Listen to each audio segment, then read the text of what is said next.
Hello everyone, this is the giant monster Bagger 293 in Western Germany. It is the largest bucket wheel excavator in the world, standing as tall as Big Ben in London. It can devour hundreds of thousands of tons of earth every day. Is it science fiction? Imagine a small moving city with a massive circular saw. That's Bagger 293. It is recognized in the Guinness World Records as the largest land vehicle on the planet.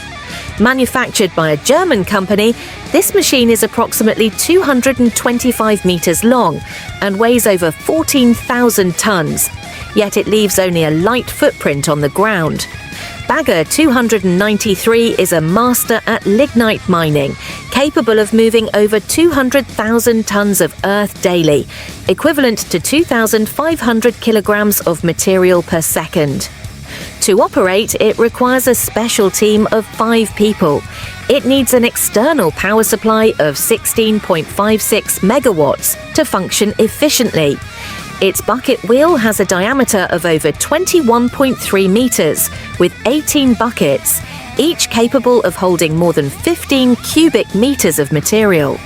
The value of Bagger 293 reaches at least $100 million because it takes 5 years to design and produce, plus another 5 years to assemble. It was truly an amazing experience to witness Bagger 293 in action.